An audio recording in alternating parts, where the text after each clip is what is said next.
আসসালামু আলাইকুম। আজকে আমি করব খুব ইন্টারেস্টিং একটা ডিম ভাজি।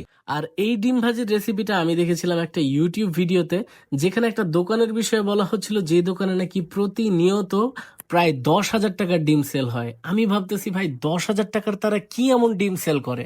তারপরে জানতে পারলাম যে তাদের একটা স্পেশাল রেসিপি আছে, যেটা নাকি কোয়েল পাখির ডিম ভাজি, যেটা খাওয়ার জন্য দূর দূরান্ত থেকে মানুষ তাদের দোকানে আসে।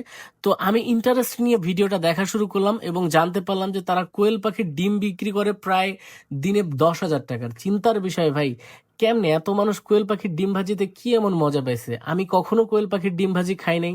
আপনারা খাইছেন নাকি অবশ্যই কমেন্ট করে জানাবেন। কোয়েল পাখির ডিম সাধারণত দেখা যায় যারা ডিম বিক্রেতা থাকে তাদের কাছে সিদ্ধ করা ডিম থাকে, সেটা অনেকবার খেয়েছি, কিন্তু আসলে কোয়েল পাখির ডিম এভাবে মুরগির ডিমের মতো কখনো ভাই ভাজি নেই। তো আমি রাতে প্রায় 8টা ডিম এনেছিলাম, অর্থাৎ 2 হালি ডিম, যেটার দাম নিয়েছিল অ্যারাউন্ড 30 টাকা মতো। তার ভিতরে একটা ডিম আমি রাতেই খেয়ে ফেলছিলাম। তো এখানে আমি 7টা ডিম একত্রিত করে ডিম ভাজি করতেছিলাম, আসলে দেখার জন্য যে কি এমন মজা, যে মানুষ 10,000 টাকার খেয়ে ফেলতেছে ডিম ভাজি। তো আসলে ডিম ভাজি করার সময় আমি ভাবতেছিলাম যেটা কেমন না কেমন হবে, বাট ডিম ভাজির টাইমে আমার ডিম থেকে কোনো প্রকার এক্সট্রা স্মেল বা কোনো কিছু আসতেছিল না। ডিম ডিমের মতনই লাগতেছিল। এখন কথা হলো যে আসলে এটার টেস্ট কি এরকম, যে মানুষ উপচে পড়া ভিড় থাকে ওই দোকানে জাস্ট এই জিনিসটা খাওয়ার জন্য।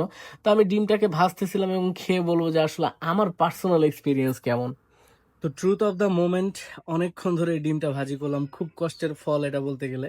তো দেখি এই রেসিপিটা কাজে লাগছে নাকি। তো ডিম ভাজিটা ট্রাই করে আমি আপনাদেরকে বলবো যে এটা টেস্ট কেমন।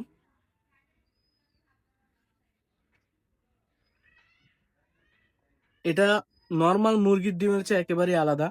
ডিমের কোনো টেস্ট আমি পাচ্ছি না, আমার কাছে একটু রাবারই লাগতেছে আর প্রচন্ড পরিমাণে শুকনা। তো আমি বলবো এটাকে আমি মোটামুটি 10-এর ভিতরে 2-3 দিব।